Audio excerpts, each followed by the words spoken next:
On va démarrer. Du coup, si vous connaissez pas cet homme super connu, il s'appelle Gérard. Il est GDE Android, orga du DFS Lead. C'est donc GDG Lead, c'est ça aussi? Dev Lead, pardon, pas DFS Lead. Aïe aïe aïe. Et je vous demande juste de l'applaudir pour démarrer cet après-midi. Et c'est encore un talk coquille multiplateforme où on espère que cette fois on va repartir avec un peu plus le sourire. Peut-être pas. Voilà. Oui, je viens en paix, c'est pour ça que je mets ce drapeau blanc, parce que je sais que c'est un sujet un peu touchy, de deux parties, côté Android et côté iOS. Je sais pas où me placer, alors bon, je suis un peu loin des slides, mais c'est un peu bizarre devant la table. Je me présente rapidement, donc moi c'est Gérard Paligo, je suis Senior Staff Engineer chez Decathlon depuis 9 ans quasiment, donc ça commence à dater. Et aujourd'hui, je vais vous parler de côté multiplateforme. Pourquoi c'est, selon moi, la pire et probablement aussi une des meilleures technologies multiplateformes aujourd'hui. Et on va en reparler, mais en fait, tout ce que je vais vous présenter aujourd'hui, c'est suite à énormément de discussions, et vous vous en doutez, parce que vous avez peut-être les mêmes dans votre entreprise, autour de est-ce que oui ou non on adopte côté multiplateforme sur nos différentes solutions. Et pour vous donner un peu de contexte, parce que je vais y revenir un petit peu aussi, moi je suis sur les applications grand public, donc j'ai une application miroir finalement entre Android et iOS, ou quasiment miroir, puisque il y a certains aspects en termes d'UI, UX, qui sont spécifiques à l'une ou l'autre plateforme, qui parfois fait qu'on est un peu différent, mais sinon globalement, on va dire que 99% de mon application est similaire. Et oui, je suis belge. Non, l'autre... Tac. Alors, aujourd'hui, si on fait un petit, si on prend un peu de hauteur et qu'on regarde un peu ce qui existe en termes de multiplateforme et et leur challenge, ce sur quoi ils sont censés répondre aujourd'hui. Ok, c'est celui-là. Je sais pas pour vous, moi je suis développeur. Moi, la première ligne de développement que j'ai fait pour Android, c'était en 2010, donc un an après l'officialisation de Android finalement. Et du coup, j'ai connu plein de frameworks multiplateformes. Alors, vous connaissez probablement et très certainement React Native et Flutter qui sont les plus communs aujourd'hui. Si vous regardez un peu les offres aujourd'hui, vous allez trouver ces deux frameworks-là qui reviennent vraiment souvent. Moi, j'ai connu PhoneGap et Framework 7 et Titanium, qui sont parmi les premiers. Donc, ça ne me rajeunit pas des masses. Et tous ces frameworks multiplateformes répondent à un certain nombre de challenges en termes du coup de multiplateforme, qui typiquement sont éviter de maintenir plusieurs codebases. Et du coup, éviter la duplication de code. Hop. On a aussi, et pour moi peut-être même un des points les plus pertinents dans l'approche multiplateforme, c'est de garantir qu'on a une business logic qui soit la même sur les différentes plateformes qu'on supporte, qui aujourd'hui ici est en capacité de me dire si vous êtes sur une application native Android iOS, donc en Swift totalement et en Kotlin totalement, et que vous avez une application miroir, comme chez moi par exemple la Shopping App, vous êtes en mesure de me dire est-ce que vous êtes sûr et certain que tout a été implémenté de la même manière sur les deux plateformes? Probablement que non, parce que c'est deux équipes différentes, deux cycles de développement différents, des compétences différentes, etc. Et l'un des gros avantages du coup du multiplateforme, c'est ça, c'est de dire, en fait, moi je peux te le garantir que les règles business ont bien été implémentées de la même manière sur les deux plateformes, ou en tout cas sur les plateformes que vous supportez. On a aussi un time to market qui se veut plus rapide avec les frameworks multiplateformes. Entre avoir deux équipes, builder les deux applications Android et iOS pour arriver jusqu'à une production et avoir qu'une seule code base qui va juste délivrer des artefacts pour les différentes plateformes que vous supportez. En théorie, des frameworks comme Flutter ou React Native ont un time to market qui est beaucoup plus élevé que ce qu'on pourrait avoir avec les approches natives. On évite du coup duplication d'efforts, et là j'entends plutôt d'un point de vue organisationnel, puisque du coup vous n'avez généralement pas plusieurs équipes. Vous n'avez pas une équipe Android ou iOS ou très infime, mais une équipe Flutter, une équipe React Native ou potentiellement aujourd'hui, si vous en faites déjà, Kotlin multiplateforme. Qui aujourd'hui ici fait du Kotlin multiplateforme? Au sens, c'est votre application principale, je veux dire? Ok, donc 3. Ça reste pas beaucoup. Et qui fait du Flutter aujourd'hui ici? Ok, et du React Native? Ah, ok, d'accord.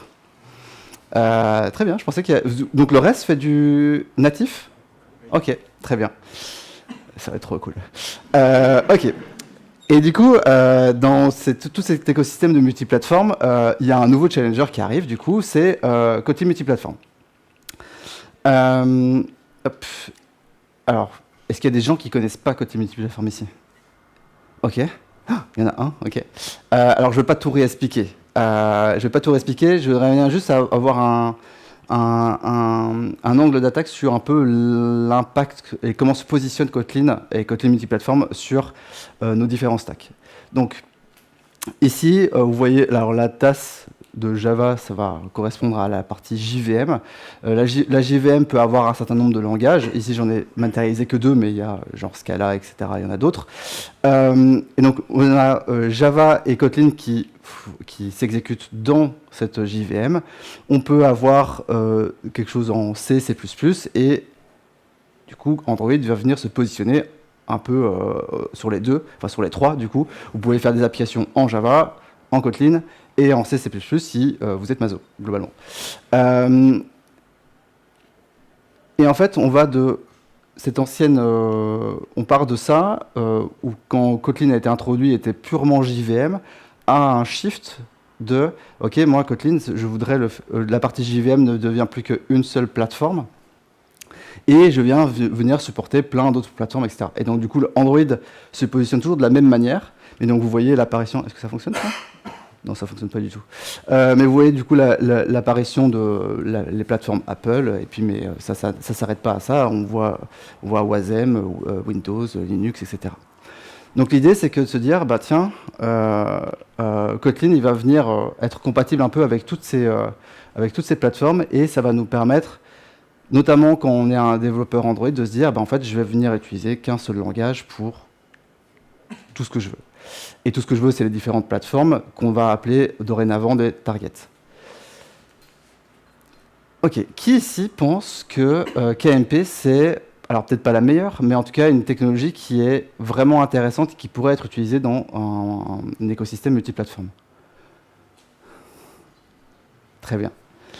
Je suis d'accord avec vous. Jusqu'à ma prochaine slide qui va vous poser la question inverse.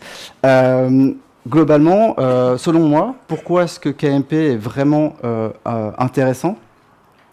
D'abord, on a la flexibilité d'intégration. Et c'est une killer feature, selon moi, qui est même mise en avant dans les documentations de JetBrains, etc. Parce que vous pouvez, du coup, venir intégrer Kotlin multiplateforme à plusieurs niveaux. Le premier, c'est de se dire, bah, en fait, je vais avoir des petites librairies. Et donc, je vais démarrer tout petit. Et ça va me permettre de expérimenter au niveau des équipes, etc. Je vais pouvoir monter en compétences sur des toutes petites briques sans prendre trop de risques. Donc on a un faible taux de risque et potentiellement une grosse plus-value en termes de montée en compétences des équipes.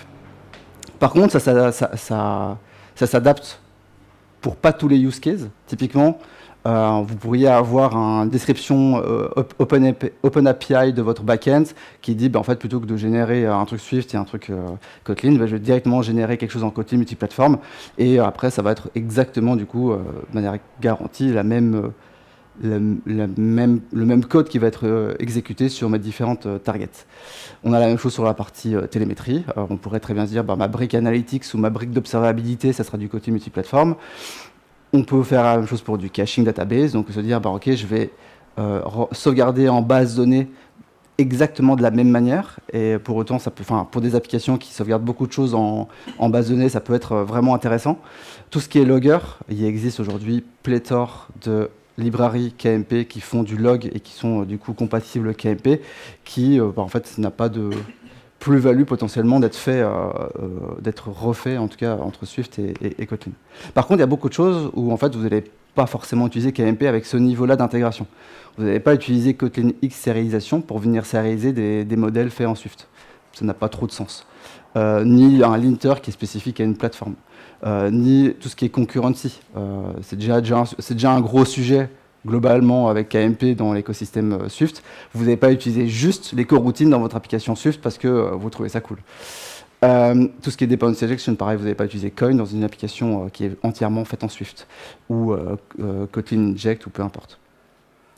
Mais c'est quand même un bon premier niveau d'intégration, en vrai. Hop. Le deuxième, c'est, je viens venir partager du coup toute la business logic. Donc là, on va venir partager généralement les couches domaine et data. Et on va garder une UI qui sera le plus proche de l'expérience de la plateforme ou des targets qu'on supporte. Pour la petite anecdote, donc moi je suis effectivement dans les organisations du DevLil, et il y a 3 ans, plus ou moins, on a développé pour la première fois l'application mobile qui est sur ce niveau d'intégration-là, c'est-à-dire que toute la business logic est faite en KMP, et après on a une UI qui est en SwiftUI et une UI qui est en Jetpack Compose, justement pour garder ce niveau-là pour garder l'UI UX de la plateforme. Et n'étant pas du tout développeur iOS, ne connaissant même pas l'écosystème iOS, parce que je n'ai jamais eu de téléphone iOS de ma vie, beaucoup par principe et parce que je trouvais ça visuellement pas très joli. J'ai développé en SwiftUI la première intégration. Elle ressemblait énormément à Material parce que moi je ne connaissais que Material. Et donc j'ai reproduit le floating action button, etc. Machin, et du coup j'ai donné après mon intégration à ma femme et je lui ai demandé un peu ce qu'elle en pensait, qui n'est pas tech du tout, mais qui a un téléphone iOS, qui est du coup une parfaite testeuse pour moi. Et elle n'a pas réussi à utiliser l'application. Et moi, je ne comprenais pas pourquoi elle ne comprenait pas, globalement. Et donc, on a échangé nos téléphones pendant une semaine. Ça a été la pire semaine pour elle parce qu'elle ne comprenait pas du tout comment est-ce qu'on utilisait mon Pixel. Et moi, je me suis rendu compte à quel point l'UI et l'UX étaient vraiment ultra différentes entre Android et iOS. Et c'est à partir de ce moment-là où je me suis dit, OK, il y a des frameworks multiplateformes qui sont intéressants, mais ceux qui vont aller jusqu'à l'UI, ce n'est pas forcément ce que je recommanderais parce que justement, il y a vraiment beaucoup de choses qui sont différentes entre les deux. On va en reparler, mais du coup, le niveau d'intégration que, si vous voulez faire du KMP, que je conseillerais, c'est probablement celui-là et de s'arrêter à ça. Mais on va en reparler. Et après, il y a un petit flou en termes de presentation layer. Donc, vous avez 2 choses dans la presentation layer. En général, vous avez les stakeholders, donc tout ce qui est view model, MVI, MVP, MVC, si vous avez un projet un peu vieux. Et l'UI, généralement, du coup, l'UI est complètement exclu, hein, parce que sinon, ça voudrait dire le dernier niveau d'intégration qu'on va voir juste après. Par contre, pour la partie stakeholder, il y a un flou de se dire est-ce que c'est pertinent ou pas de le faire. Il y a un monde où, en gros, vous dites, OK, dans ma partie business logic, je fournis aussi des view models, et en fonction de la target, vous allez utiliser un certain nombre de view models ou pas. C'est pas trop l'approche que moi je conseillerais parce qu'un view model est généralement très proche d'un écran et notamment dans l'écosystème iOS, vous pouvez avoir une plus grosse découpe en termes d'écran que ce qu'on pourrait afficher dans le même écran équivalent sur Android, mais ça peut se comprendre aussi quand même en termes d'aller un peu plus loin dans le partage de code. Hop. Et après, du coup, il y a le dernier niveau qui, selon moi, se met en parfait concurrent avec les autres frameworks aujourd'hui qu'on connaît, multiplateformes du style Flutter et React Native, qui est, OK, je prends tout ma codebase, UI compris, et je garde une toute petite couche qui est généralement uniquement de la configuration, Gradle dans ce cas-ci, pour venir configurer les artefacts que je vais pouvoir générer pour Android, iOS, web et desktop là ici.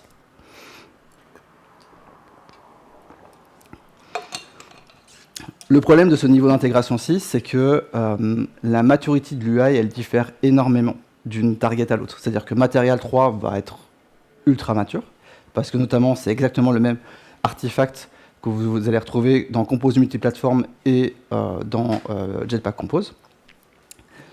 Par contre, pour les autres, je ne sais pas si vous avez déjà fait un peu de KMP sur du web ou sur du desktop, il n'existe pas spécialement d'artefacts pour ces plateformes-là. Donc vous allez avoir cette sensation d'avoir une interface graphique très mobile dans une application web ou dans une application desktop. Ce n'est pas forcément non plus hyper recommandé, parce que ce n'est pas ce que vous allez usuellement utilisé dans vos applications desktop et web. Et pour la partie iOS, on n'en parle même pas. On a quelques projets open source qui essayent de simuler des UI Apple. Il y en a un qui s'appelle Compose Cupertino, qui est plutôt pas mal, mais qui est déjà obsolète parce que vous avez probablement vu le nouveau design system de Apple avec le Liquid Glass.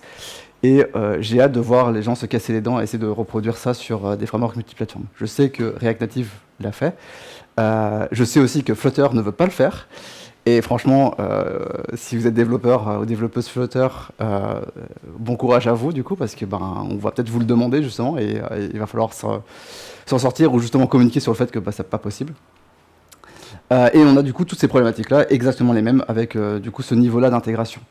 Là où j'y crois beaucoup à ce niveau d'intégration, peu importe la techno, que ce soit Kotlin multiplateforme ou une autre, c'est quand vous avez une identité qui soit ni Material, ni Apple. Moi, je prends souvent l'exemple de Duolingo, qui a une identité qui est vraiment propre à Duolingo, et où, du coup, c'est presque dommage de ne pas utiliser un framework multiplateforme pour ce genre d'application. Parce qu'en fait, il n'y a rien qui relève de l'écosystème Apple ou Android dans ces applications-là. Et donc, c'est probablement plus intéressant d'utiliser un framework multiplateforme pour ce type d'application que d'utiliser une approche native, finalement. Avec tous les risques que vous prenez avec forcément du non natif, parce que vous êtes sur une stack qui n'est pas officielle d'un point de vue Android ou Apple. Ok. Et donc du coup, malgré ça, malgré tous ces niveaux de flexibilité, en gros, il y a quand même une grosse plus-value de KMP par rapport à ses concurrents multiplateformes, c'est que vous pouvez venir intégrer Kotlin multiplateforme de manière incrémentale dans votre projet. Et ça, c'est un vrai game changer par rapport aux autres solutions multiplateformes, parce que vous pouvez venir dire, ok, je vais commencer doucement, et en fonction de la maturité ou pas, potentiellement vous pouvez rollback facilement, mais si vous commencez à construire de plus en plus de briques, votre équipe va avoir une meilleure expertise de la technologie, et vous allez pouvoir arriver à une potentielle, à un niveau business logic ou à un niveau full project, en fonction de comment est-ce que vous avancez dans votre intégration de KMP. Chose qui est possible, notamment en Flutter et en TypeScript, mais qui est bien moins bien intégrable dans l'application native que vous avez. Autre anecdote, chez Decathlon, on a une application en interne qui dispose justement d'une application native Android avec tout un parcours qui a été développé en Flutter, qui est directement intégré dans la codebase native en Kotlin. Ça fonctionne. Techniquement, c'est possible. Par contre, fonctionnellement, il y a, comme ce sont des équipes différentes, il y a un niveau d'intégration UI, d'expérience, etc., qui est très très différent et ça se ressent directement. Et donc pour le coup, c'est pas forcément pour ce type de techno des intégrations que je recommanderais. La promesse de Kotlin multiplateforme, c'est de faire du vrai natif. Côté Flutter et côté TypeScript, on va le voir, on n'est pas sur du vrai natif, au sens que... Donc là, je vous ai mis les docs si vous voulez en savoir plus sur comment est-ce qu'ils communiquent avec les couches plus basses des différentes plateformes. Mais globalement, sur Flutter, vous allez avoir une brique Flutter Framework qui vont dialoguer avec des engines pour les différentes plateformes que vous supportez. Et c'est ces engines qui vont venir dialoguer avec les couches plus basses de vos différentes plateformes. Donc ça fonctionne, c'est même... Ils tentent de faire les choses de la manière la plus optimisée possible pour que vous n'ayez pas de problème de performance. Et dans beaucoup d'applications, ça va être suffisant, parce que généralement nos applications, elles font parfois juste du networking, donc je fais une requête HTTP puis je l'affiche sur l'écran, etc. C'est amplement suffisant pour utiliser ce genre de framework. Mais si vous, typiquement, l'application Flutter que je vous parlais juste avant dans mon application Android, c'est la partie qui va faire la dialogue avec les raquettes connectées en Bluetooth dans les rayonnages en magasin. Je ne sais pas pourquoi ils ont fait ça en Flutter, typiquement. Parce que c'est une connexion maintenue en continu qui fait l'inventaire des produits qui sont dans les rayons. Et en fait, en termes de perf, c'est pas ouf. Alors, il y a peut-être une partie humaine d'un point de vue compétence pour pouvoir le faire correctement. Mais du coup, en tout cas, aujourd'hui, c'est pas ouf. Côté TypeScript, Alors, je vais vous décrire vite fait. On ne va pas rentrer dans les détails, mais côté TypeScript, on a ce qu'on appelle une JSI, pour JavaScript Interface, qui va être justement l'interface entre la partie TypeScript et la partie native, qui va après utiliser le comment il s'appelle déjà, le Fabric ou le Turbo Module. Donc Fabric qui va plutôt être utilisé sur la partie UI et Turbo Module qui va plutôt être utilisé sur le dialogue avec les couches, les API du SDK pour faire justement cette interconnexion. Et ils font aussi beaucoup d'optimisation depuis 2022 à l'étape de compilation pour générer le plus de bytecode possible pour justement éviter le maximum de runtime possible pour des questions justement de performance. Ça fonctionne, pareil, ça va être suffisant pour énormément de cas, mais dès lors que vous allez commencer à vouloir solliciter énormément votre API du SDK de votre plateforme, ça peut avoir des problèmes de performance. L'approche de côté multiplateforme, c'est laquelle? C'est d'utiliser du coup les sourcets. Donc vous allez avoir un source common dans lequel vous allez avoir tout le code Kotlin qui sera commun et après avoir un mécanisme de expect actual qui va dire ok, côté common, j'expecte, donc je m'attends à avoir une implémentation pour ça, pour une classe, pour une fonction, peu importe. Et après, je vais devoir obligatoirement implémenter les actuals dans les différents sourcets des targets que je supporte. Donc si je supporte que Android, SDK et iOS main par exemple, eh bien, je vais devoir donner une implémentation que pour ces deux sourcets-là. Si je supporte toutes les targets, je veux que mon application soit desktop natif pour Windows, macOS, Linux, Android, iOS, etc., je vais devoir donner l'implémentation pour toutes les targets. Et dans ces sourcets, j'utilise toujours le Kotlin, mais je peux dialoguer avec, par exemple pour Apple, l'UIKit. Alors je peux dialoguer avec l'UIKit version Objective-C pour l'instant, mais je peux le faire. Ça fonctionne, c'est du natif, c'est-à-dire que si on prend l'exemple, si on se cantonne à la sourcette iOS et Android, côté iOS, ce qu'il va faire, c'est qu'il va générer un en-tête en Objective-C. Aujourd'hui, il travaille, vous savez peut-être sur une intégration Swift, mais pour l'instant, ce n'est pas encore le cas. Ils vont générer du coup un en-tête Objective-C pour pouvoir faire le dialogue entre la partie Swift et la partie qui a été générée en Kotlin. Et après, under the hood, c'est du binaire qui sera généré, qui s'exécutera directement sur la machine, enfin sur le device iOS. Qui a du coup ces points négatifs, mais on en parlera plus tard. L'important ici, c'est que du coup, on n'est pas loqué, on n'est pas bloqué si vous voulez utiliser une API d'un SDK, peu importe lequel. Alors c'est vrai pour aussi beaucoup d'autres frameworks multiplateformes, mais pour le coup ici on est vraiment sur une approche la plus native possible avec le côté multiplateforme, là où c'est pas réellement ou pas totalement native avec le Flutter et le React Native. Un autre point qui pour moi est, si je devais en retenir qu'un, ce serait probablement celui-ci. Et qui pourrait être réellement, qui ne l'est pas encore, mais qui pourrait être réellement game changer, c'est le backing, je ne sais pas comment on dit en français, le support de certaines entreprises dans la techno. Donc, vous le savez très probablement, le premier acteur, c'est JetBrains. C'est celui qui a créé le langage Kotlin. C'est celui qui fournit tous les IDE possibles et imaginables pour faire du Kotlin multiplateforme. Il fournit tout l'écosystème de développement, que ce soit en termes de tooling dans l'IDE ou en termes de librairie. Il est du coup contributeur de plein de librairies open source et c'est un acteur vraiment majeur dans la communauté Kotlin. Que ce soit avec la Kotlin Conf qui a eu lieu le mois dernier, que ce soit à travers du support financier sur certaines librairies. Aujourd'hui, Coin, par exemple, on en parlait juste avant, a un support financier de la part de JetBrains, mais c'est vrai pour aussi beaucoup d'autres librairies.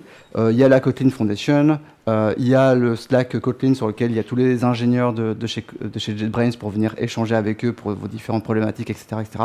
Vraiment, il y a une vraie animation de la communauté qui est présente côté JetBrains pour justement promouvoir leur langage dans le maximum de targets possible. Et il y a ils font pas ça non plus par... on sait pourquoi ils le font, mais c'est quand même plaisant de se dire que on a un vrai support de la part du créateur du langage. Et de l'autre côté, on a Google. On a Google qui n'est pas directement contributeur du langage Kotlin, mais qui, depuis l'année dernière, a officiellement annoncé le support de beaucoup de librairies Android X/Jetpack avec KMP. Qui depuis 2017, pour faire la petite histoire, du coup, Kotlin First, c'est depuis 2017, donc ça fait quand même maintenant 8 ans que Kotlin est dans notre stack technique, donc ça fait un bail. Ils ont commencé du coup la migration avec KMP sur pas mal de librairies. Il y a un tooling de plus en plus présent dans Android Studio pour supporter Kotlin multiplateforme. Là récemment, vous l'avez peut-être vu ou pas, mais la dernière version d'Android Studio, on peut venir commencer à créer des modules KMP directement depuis Android Studio. C'est la première fois que ça arrive. Avant ça, on devait utiliser IntelliJ pour ça. Et Google lui-même commence à utiliser KMP dans ses propres produits, que ce soit côté mobile avec KMP ou que ce soit même du Kotlin tout court dans le côté back-end. Donc il y a un vrai shift de Google sur le langage. Et pourquoi je pense que ce point-ci, c'est l'un des points les plus importants. Imaginez un monde où Android X est majoritairement KMP compliant, et où du coup, ils changent la structure de nos projets Android native en KMP compliant aussi. Donc on n'a plus de surset SRC main Java ou SRC main Kotlin, mais SRC common main Kotlin, et où du coup, on fait que implémenter les actuals de Android, hein, mais juste la structure est déjà là. Les librairies sont déjà compatibles. Et finalement, la seule chose à faire, après, c'est de venir donner les implémentations iOS pour dire c'est après compatible iOS. Et ça, c'est pas encore le cas. Ce sera peut-être même jamais le cas. C'est potentiellement un truc que moi je m'imagine qui ne sont pas du tout dans les plans de chez Google. Mais s'ils vont jusque-là, en fait, vous avez un projet Android qui peut être assez facilement compatible avec iOS, avec en quelques sprints finalement. Et ça, c'est vraiment un game changer. Donc, c'est ce que je viens de dire. La perspective que tout ce que je viens de vous dire là peut provoquer, c'est que, en fait, notre stack Android est par défaut compliant avec n'importe quel autre target. On parle beaucoup de iOS, mais on va en reparler aussi, mais on pourrait parler d'autres targets aussi. Genre, dans mon entreprise, notre application collaborateur, à un moment donné, on nous a demandé est-ce que c'est pas possible de l'avoir aussi sur desktop, parce que ça pourrait simplifier certains parcours, d'avoir une expérience plus grand écran que ce qu'on a sur le téléphone dans des vendeurs. Et à l'époque, on leur avait dit, non, enfin, genre on a toute une stack Android qui n'est pas transposable sur les autres plateformes. Du coup, potentiellement, demain, oui. Parce que si on rend notre application compatible KMP, pas forcément avec iOS, parce que nous, on n'a même pas besoin iOS côté collaborateur, mais juste Android, on pourrait se dire, en fait, la partie desktop, elle n'est pas si compliquée à faire, finalement. Et oui, je ne l'ai pas dit, mais du coup, pensez-y aussi, aujourd'hui, ça veut dire, et c'est aussi un vrai game changer par rapport aux autres, aujourd'hui, on a Kotlin qui est multiplateforme. Ça veut dire qu'on a le langage principal de l'une des deux grosses technos aujourd'hui qu'on a dans le mobile, qui est multiplateforme. Ça veut dire que, en termes d'impact par rapport à Flutter ou React Native qui demandent d'avoir des compétences différentes de ce qu'on a aujourd'hui pour développer une application native Android iOS, l'un des deux langages principaux pour faire du mobile, il se rend compatible multiplateforme. Donc c'est aussi un gros shift en termes pour les différentes personnes, pour les différentes équipes qui font du mobile, de se dire en fait ouais, je vais faire du Kotlin parce que on est potentiellement déjà maîtrisant sur cet écosystème-là, sur ce langage-là. Dernier point, et je vais me mettre du coup de l'autre côté, parce que je vais vous montrer 2-3 trucs. Ok, parfait.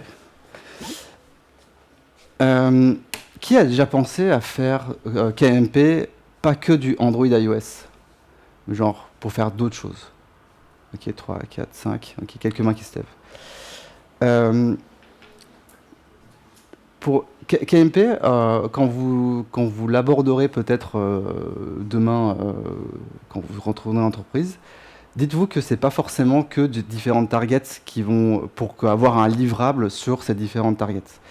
Je vais vous donner quelques exemples. Donc ici, imaginez, pour la partie test, je ne vais pas utiliser Android, mais je vais utiliser la JVM. Donc, hop, oula. Ici, j'ai un projet, qui est le projet du coup de conférence que je vous parlais un peu plus tôt, avec un test. Donc, hop, je vais zoomer si je peux. Hop, parfait. Alors, le contenu du test, c'est pas très important, hein, c'est un test Espresso, donc la librairie qu'on utilise pour faire des tests instrumentés côté Android, hein, avec ici une rule pour tester du Compose. Je viens créer cette rule-là, machin. Je viens ici, j'ai tout un mécanisme tout un DSL pour naviguer entre mes écrans, etc., avec le pattern page et le pattern robot, machin. On rentre pas dans les détails. J'exécute ce test. Tac. Parfait. Vous voyez pas trop, mais hop, je prends ici. Tac. Tac. Je peux pas zoomer, mais le test est ouvert. Le test est ouvert et pourtant, mon téléphone là, il n'est pas branché. Et si je vous ouvre, je vous promets que je n'ai pas d'émulateur qui est en train de run. En fait, si je regarde ici, vous ne le voyez pas, mais en gros, je ne suis pas dans le source set Android main test main. Non, je ne sais plus quel set, peu importe. Je ne suis pas dans le source set de test d'Android, je suis dans le source set de desktop test. Donc, parce que j'utilise Compose Multiplatform, que Compose Multiplatform fournit aussi Espresso, je peux écrire des tests Espresso sur une application qui est Android finalement, parce que mon application ici c'est pour la partie Android. Enfin là c'est la partie KMP de mon application mobile Android iOS, pardon. Et là je suis dans la sample app d'une des expériences de mon application Android, et donc c'est vraiment à destination de Android. Et donc du coup, en fait, je vais ici, pardon, pour vous dire l'impact que ça a eu dans ma CI/CD, ici, là ici j'ai 40, hop, je peux, voilà. Avant ma migration vers les tests JVM, j'étais plus ou moins à 40 minutes. Je monte, aujourd'hui, je suis plutôt à l'ordre de 13-16 minutes. Juste parce que j'ai fait le shift entre Android vers JVM. Parce que j'ai pas besoin de lancer un émulateur ou d'utiliser une forme de device Android, avec tout le temps de latence que ça peut inclure, etc.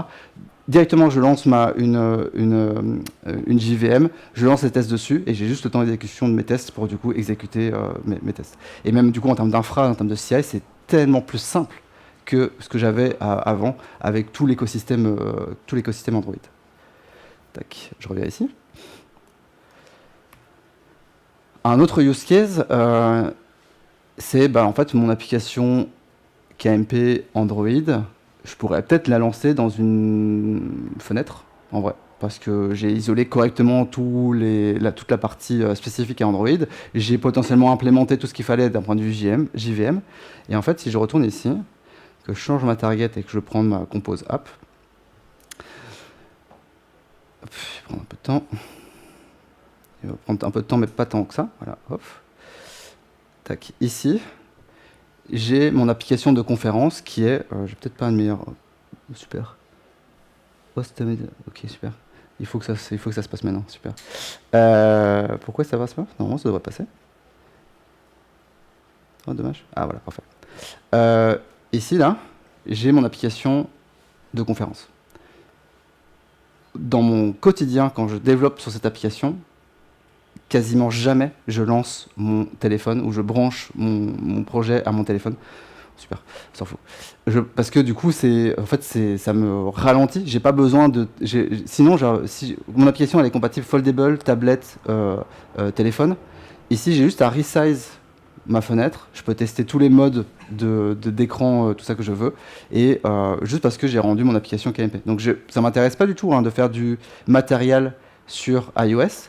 Juste, je veux tester mon intégration Android en mode fenêtre pour pouvoir tester tous les modes d'écran, etc. Et pour pouvoir avoir une développeur expérience qui est grandement améliorée par rapport à prendre mon téléphone ou mon émulateur et venir naviguer dedans.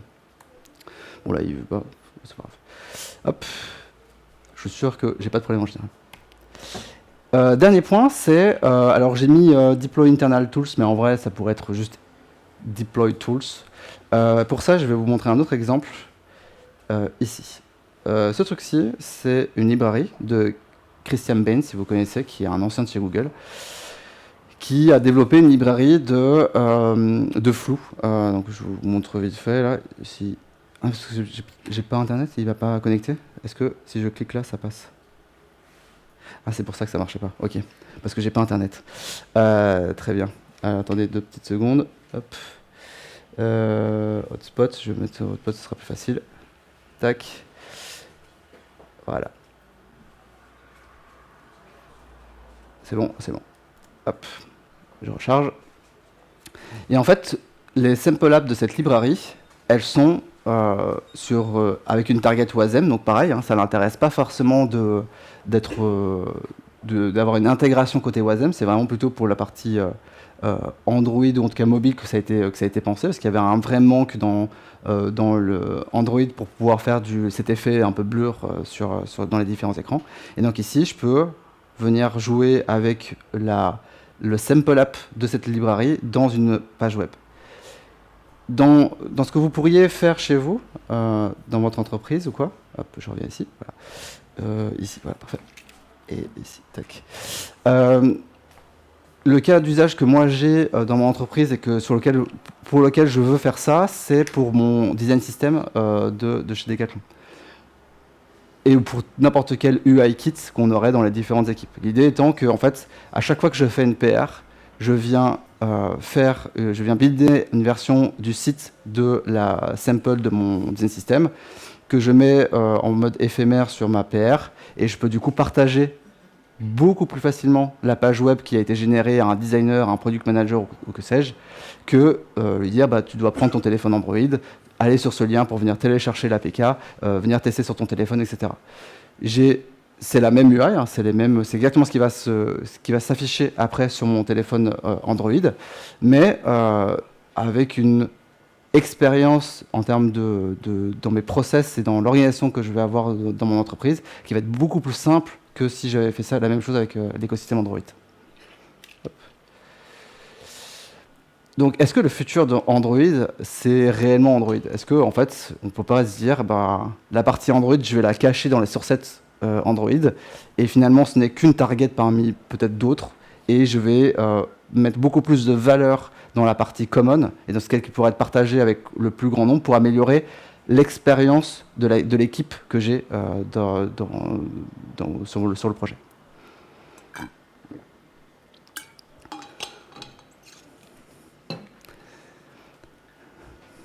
Ok. Franchement, même moi, quand j'ai fait mes slides, j'ai d'abord commencé par cette partie-là, la partie Dream. Et même moi, je m'étais convaincu, c'est quand même pas mal en vrai. On peut faire quand même beaucoup de choses avec KMP qui sont vraiment cool et qui peuvent vraiment avoir des impacts positifs d'un point de vue projet. Qui pense ici que KMP, c'est peut-être pas la pire, mais c'est pas si ouf et on pourrait faire mieux avec d'autres frameworks multiplateformes ou même avec le natif tout court? Ok, 1, 2, 3, 4, 5. Ok, on en a quelques-uns quand même. Je suis d'accord avec vous aussi. Je suis d'accord aussi avec vous. Et pour plein de raisons aussi qui sont, j'espère, qui vont aussi résonner chez vous pour vous faire réfléchir, notamment ceux qui ont levé la main sur ma première question. Donc, comment est-ce qu'on va d'un truc où tout est rose, et je vois que le temps avance, donc il faut que j'accélère un petit peu, tout est rose vers, en fait, beaucoup de complexité. La première complexité, elle est technique. Déjà que Gradle, c'est complexe. Je ne sais pas pour vous, mais moi, mes équipes Android, elles sont en PLS, et c'est pour ça qu'on a aujourd'hui une plateforme team qui est dédiée que à la configuration du build, parce que mon équipe Android est rarement compétente pour bien optimiser. Je ne dis pas qu'ils ne savent pas en faire, mais pour correctement optimiser les scripts Gradle, c'est une autre paire de manches. Si en plus on vient rajouter tout ce côté target, configuration de chaque target qui est très spécifique d'une plateforme à l'autre, genre côté iOS, vous devez venir savoir comment builder un XC framework, qu'est-ce qu'il faut exporter ou non à l'intérieur, etc. Pour la partie web /wasm, vous devez savoir comment configurer Webpack. Et si vous avez déjà fait du Webpack, vous savez que c'est galère, globalement. Pareil pour la partie Android, il y a quand même toujours la partie Android à gérer, etc., en fonction des targets. Je ne connais pas les targets Windows et Linux, mais probablement qu'il y a aussi de la configuration à faire sur ces plateformes-là. Et donc du coup, déjà que c'est compliqué, mais alors si on vient rajouter en plus une complexité avec tout ça, ça rend les choses vraiment complexes à gérer. Deuxième chose, on parlait du côté binaire, là, plutôt dans la partie Dream. L'effet un peu négatif de ça, c'est que en fait, du coup, les stack trays, elles sont binaires aussi. Et ça, c'est pas ouf. Parce que en termes alors là, j'ai marqué Swift Objective-C, mais en vrai, c'est vrai pour n'importe quelle sourcette native avec côté multiplateforme. C'est-à-dire que vous aurez exactement le même problème avec Linux et Windows, parce qu'ils sont aussi sur du native. Et ça, c'est relou, parce qu'au-delà du fait que c'est du binaire, et donc c'est un peu compliqué à lire, hein, globalement, ça impacte ceux qui sont déjà réticents à la base de faire du côté multiplateforme, c'est eux qui sont impactés. Parce que côté Android, eux, ça va. Il n'y a rien qui change finalement. C'est toujours du Kotlin, ils ont toujours les stacks, etc. C'est pas du binaire. Donc ça se passe bien. Ça reste de la JVM côté Android. Mais donc côté iOS, qui sont déjà réticents, eux, ils doivent se taper une expérience utilisateur, expérience développeur, pardon, qui n'est pas ouf à cause de ça. On va en reparler un petit peu après. L'interopérabilité entre les langages aussi, elle n'est pas parfaite. C'est-à-dire que côté multiplateforme, ça génère un en-tête en Objective-C. Et l'Objective-C, après, s'interopérabilise avec le Swift. Donc déjà que Kotlin ne peut pas s'interopérabiliser directement avec Swift pour, du coup, avoir une expérience un peu dev, un peu cool pour les développeurs iOS. En plus de ça, du coup, on passe par une étape intermédiaire qui est l'Objective-C pour avoir une expérience on a l'impression d'être en 2013, qu'on vient utiliser une librairie qui a été faite, buildée en KMP. Mais en plus, c'est pas parfait, ces intervallités. Il y a des fonctionnalités du langage qui sont disponibles dans Kotlin, qui ne sont pas disponibles dans Objective-C, et qui, du coup, ne peuvent pas être disponibles dans Swift, parce que quand bien même Kotlin et Swift ont la feature, l'Objective-C ne l'a pas. Et donc, du coup, elle drop automatiquement. L'un des cas, moi, qui me saoule le plus, c'est les default parameters. On peut mettre en Kotlin des default parameters et en fait elle est perdue, et donc dans vos modèles, quand vous venez instancier des modèles qui ont été déclarés dans une librairie KMP, côté Swift, vous devez venir définir toutes les valeurs des paramètres de votre constructeur, de votre fonction, peu importe, parce que justement il n'y a plus les default parameters. Alors je ne sais pas si Swift l'a, mais comme l'Objective-C ne l'a pas, vous ne pouvez pas l'avoir. Donc tant qu'on n'a pas une tant que l'interopérabilité directe entre Kotlin et Swift n'existe pas, ce genre de feature, on ne peut pas l'avoir. Un autre truc moi, qui me saoule beaucoup, c'est la partie constructeur avec des paramètres par défaut qui viennent utiliser d'autres paramètres dans le constructeur. Ça, c'est possible en Kotlin. C'est-à-dire que si votre paramètre dans le constructeur est déclaré plus élevé que le paramètre plus loin qui va réutiliser ce paramètre-là. Ça, c'est une fonctionnalité qui est typiquement du Kotlin, qui n'existe pas dans en Swift ou en Objective-C, et qui, du coup, en fait, dans l'interopérabilité, ça devient un peu dégueulasse parce que il faut dropper ce truc-là, et donc le paramètre par défaut, en gros, vous ne pouvez pas garantir que ce sera utilisé de la même manière, cette classe-là sera utilisée de la même manière sur Kotlin ou sur iOS, parce que, en fait, ça dépendra après de l'usage du constructeur.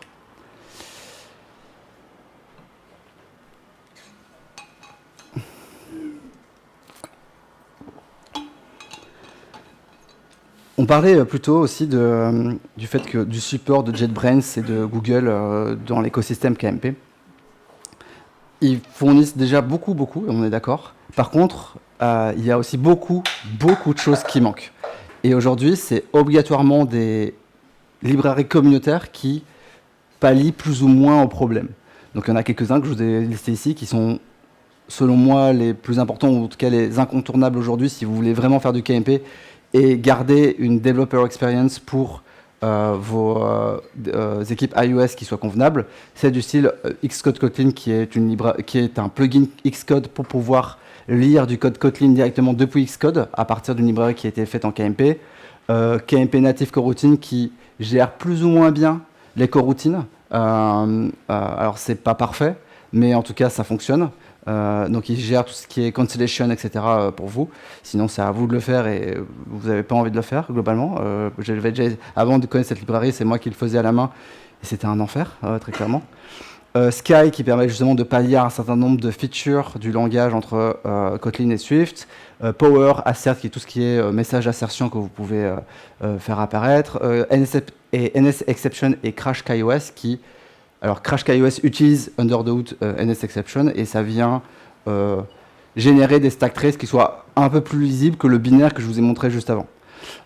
Donc tout ça c'est cool, ça fonctionne plutôt bien, mais c'est communautaire. Donc il y a en fait un vrai enjeu, des vraies questions en termes de stratégie à prendre, de se dire est-ce que, je veux prendre le risque de dépendre de librairies communautaires dans mon projet qui potentiellement est voué à exister pendant beaucoup de temps. Typiquement, je reprends l'exemple de la Shopping App, ça fait 7 ans qu'elle existe cette application et elle n'est pas prête de s'arrêter. Donc est-ce que j'ai envie de prendre le risque de me dire demain, plutôt que le support Swift et le support Kotlin qui aura d'office du support sur les années à venir parce que c'est les langages officiels tous les deux pour les différentes plateformes, VS du coup KMP où je dois faire confiance à des librairies open source qui vont être plus ou moins bien mises à jour, etc.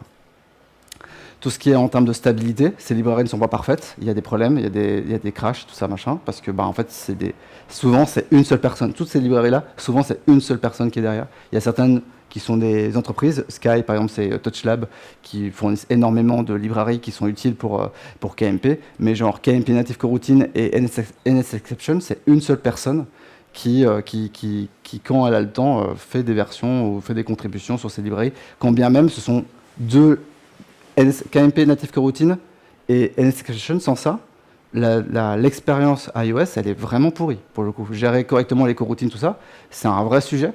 C'est tout le côté asynchrone de votre application. C'est genre juste crucial dans une application mobile. Tout ce qui est la peur de l'abandon de ces librairies, en gros, dire, en fait, moi j'arrête, s'il y a un repreneur, tant mieux, mais sinon, la librairie, elle est finie. Donc ne pas avoir peur de potentiellement vous-même reprendre la librairie si vraiment elle est cruciale et avoir les connaissances, compétences pour le faire, c'est aussi un sujet. Le côté rollback s'il faut, de tous ces librairies pour switcher d'une librairie A à une librairie B si du coup une autre librairie communautaire arrive, et le côté bloqueur que ça représente d'utiliser une de ces librairies. Sans ça, votre application elle ne tourne presque plus en fait. C'est-à-dire que le plugin KMP, donc le plugin Gradle KMP, vous permet de faire du KMP au sens langage du terme, au sens framework, mais après toute l'expérience développeur, c'est démerdez-vous aujourd'hui. Et ça, c'est pas ouf. Dernier point, alors vous voyez pas beaucoup, mais je vais vous lire. Donc c'est l'application que je vous montrais aussi tout à l'heure avec pour le DevGil. Si vous ne connaissez pas, c'est un outil qui s'appelle Develocity, qui est fourni par Gradle. Et comme c'est un projet open source, on peut l'utiliser. Je peux utiliser leur version cloud plus ou moins gratuitement avec beaucoup de fonctionnalités, qui me montrent du coup quand j'exécute une commande Gradle, qui me permet d'analyser tout ce qui se passe. Donc je vois ma charge CPU, ma mémoire, mon disque, etc., mes accès disques, mes requêtes networking, etc. Et donc là, ce que j'ai fait, c'est que j'ai fait une commande où j'ai désactivé tous les caches et je voulais juste assembler mon application. Donc mon compose app, je voulais juste faire ça. Donc qu'est-ce qu'il a fait?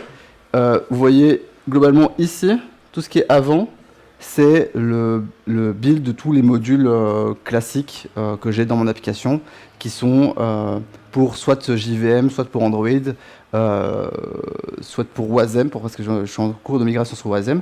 Et puis ceux qui sont là, les gros patates là, qui sont là, c'est le packaging de iOS.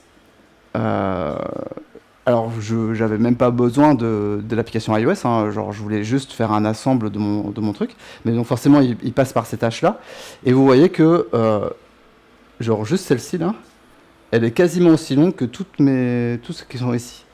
Et en gros, toujours pareil, ça va venir impacter l'équipe qu'on ne devrait pas impacter parce que justement ils sont réticents de base à utiliser KMP.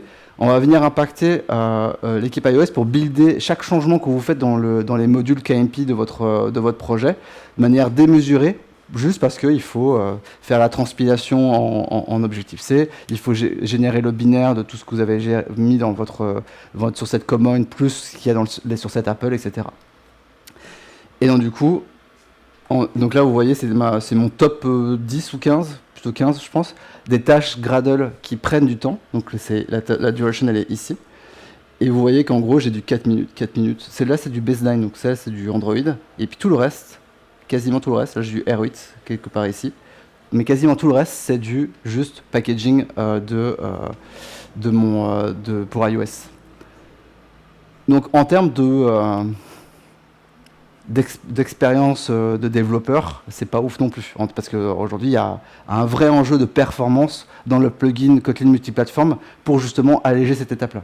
Alors je vous rassure, si là j'ai désactivé tous les caches, donc ça veut dire que si je fais exactement la même chose mais avec les caches d'activer, je j'édite pas toujours les API publics de mes modules KMP, mais dès lors que je les édite, bah je dois me taper tout ça. Et ça peut quand même arriver de temps en temps, en vrai. Donc c'est clairement pas parfait. Donc les problèmes de KMP, c'est pas que en vrai, c'est pas que du technique. Il y a un vrai souci de risque stratégique que vous êtes prêt ou pas à prendre pour votre projet. Et ça va dépendre beaucoup de votre projet finalement, de savoir est-ce que c'est une application critique ou non dans mon entreprise, est-ce que c'est un one shot, c'est-à-dire qu'on sait que ça va mourir après X temps, et donc du coup c'est pas très grave, que ce soit KMP, Flutter ou n'importe quel framework multiplateforme finalement. Mais si c'est une application que vous voulez sur le long terme, il y a vraiment des questions à se poser pour se dire est-ce que oui ou non je dois prendre le risque d'utiliser du KMP ou pas. Et donc du coup, à parler des problèmes non techniques, il y a aussi des questions d'un point de vue humain et organisationnel. Okay.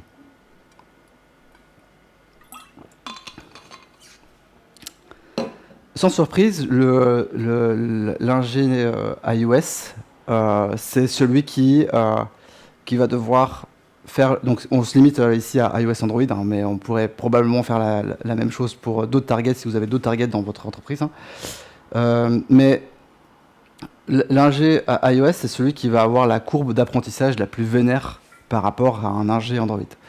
Il va devoir apprendre le langage, tout le tooling, c'est-à-dire quand vous venez leur dire Xcode, Swift, tout ça machin, c'est fini, maintenant c'est IntelliJ machin, et tu dois réapprendre tout un environnement de travail. Alors, de vous à moi, Xcode, je pense qu'ils sont plutôt contents de le quitter, mais ça n'empêche que c'est quand même un apprentissage à avoir. Et c'est typiquement, généralement, quand même, le genre de profils qui sont les plus résistants à l'adoption de KMP, VS les ingénieurs Android. Cela dit, le vrai risque aussi, il y a un vrai risque côté Android, c'est de se dire, moi, Kotlin, c'est mon langage, donc je sais faire. C'est pas vrai. Pour autre anecdote, j'ai une brique à Decathlon qui est faite en KMP, sur de l'analytics, qui fonctionne très bien côté Android, qui a été développé par un dev Android et qui est la raison de crash numéro 1 sur notre application iOS. Parce qu'en fait, quand ils ont développé la librairie KMP, ils n'ont pas du tout pensé à comment ça allait se comporter côté iOS. Et en fait, que ce soit en termes d'intégration qui n'a pas été terrible ou en termes de... ils n'ont pas géré tous les cas qui peuvent arriver côté iOS dans les implémentations purement iOS, et donc du coup ça fait des crashs, etc. Plus le fait que l'équipe iOS ont été un peu près forcés à utiliser cette brique-là sans les avoir été consultés, quoi que ce soit, il fait que aujourd'hui l'intégration elle est pourrie. Et enfin, du coup, si on part du principe alors que, en fait, il faut soit former vraiment les équipes Android, iOS à faire du KMP, et donc vraiment sérieusement, soit en fait on se dit, ce qu'il me faut, c'est pas des ingés Android ou des ingés iOS, mais il me faut des ingés Kotlin, des ingés qui font du Kotlin multiplateforme et qui savent faire. Alors, je ne sais pas si vous êtes en recherche d'emploi, certains ici. Il y en a des entreprises qui font du KMP et qui pourraient être très intéressées par ce genre de profil. Mais sinon, en général, ça ne se trouve pas encore beaucoup des ingés KMP. Et donc, du coup, votre RH ou votre département de recrutement, peu importe comment ça s'appelle chez vous, va probablement galérer à trouver ce genre de profil aujourd'hui sur le marché, parce que c'est juste... déjà que KMP, c'est rare, mais en plus, avoir des ingés KMP, c'est encore plus rare. Donc ouais, c'est clairement pas qu'une question technique, l'adoption dans votre entreprise de KMP, c'est aussi beaucoup sur l'humain de votre équipe et l'organisation interne de votre équipe.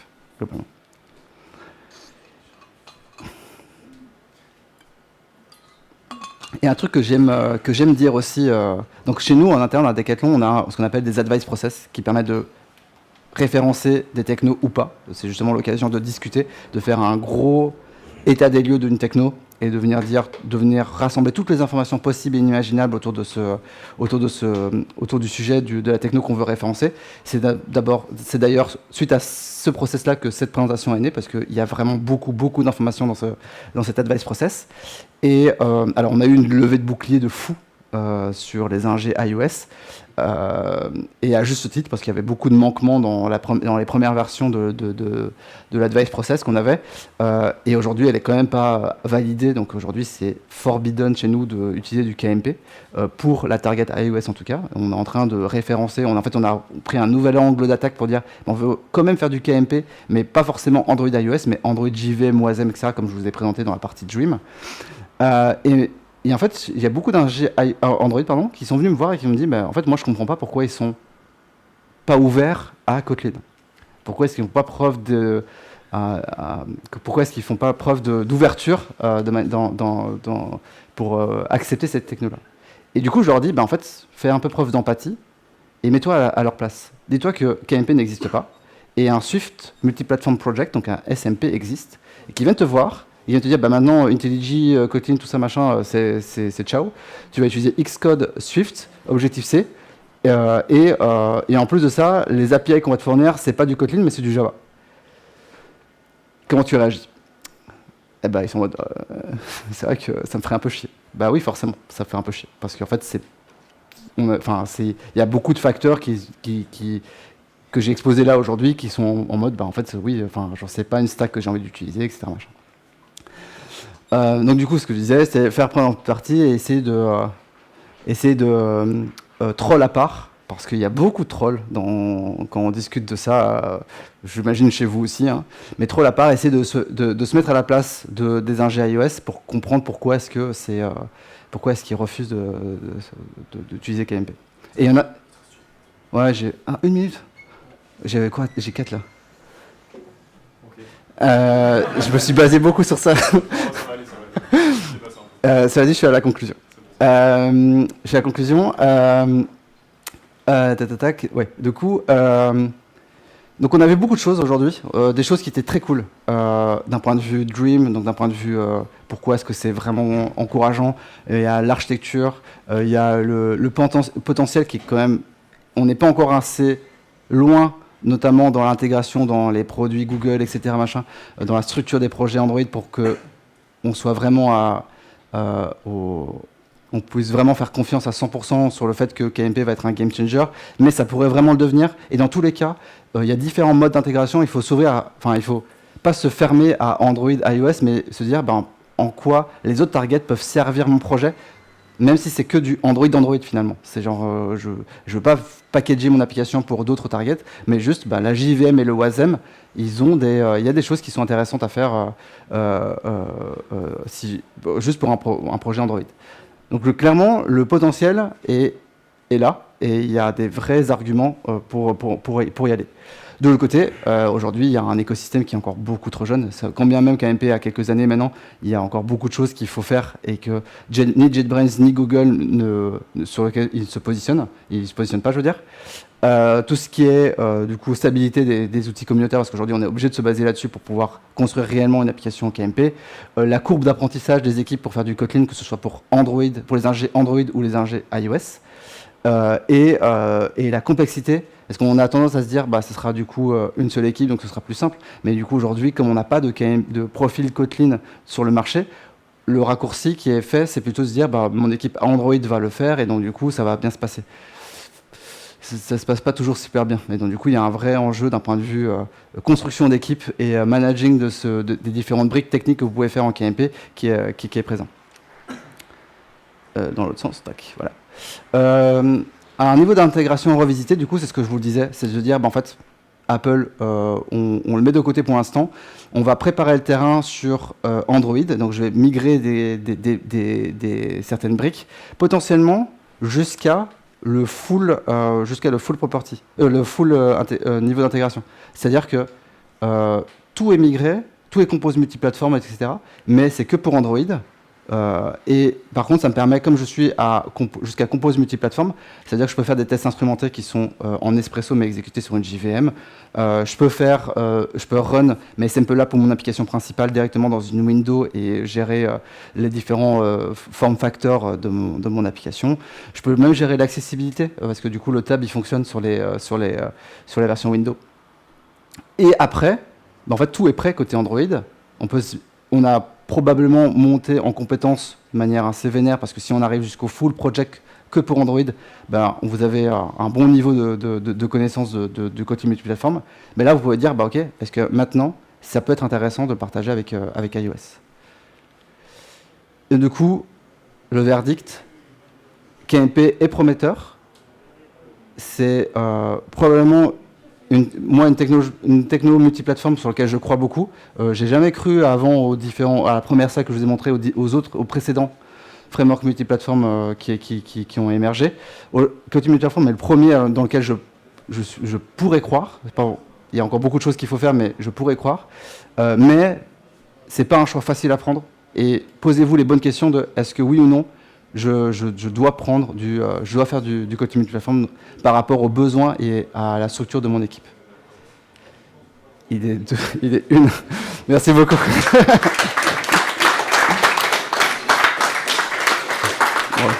Il n'y aura pas de questions, mais si vous voulez poser des questions, je suis dispo.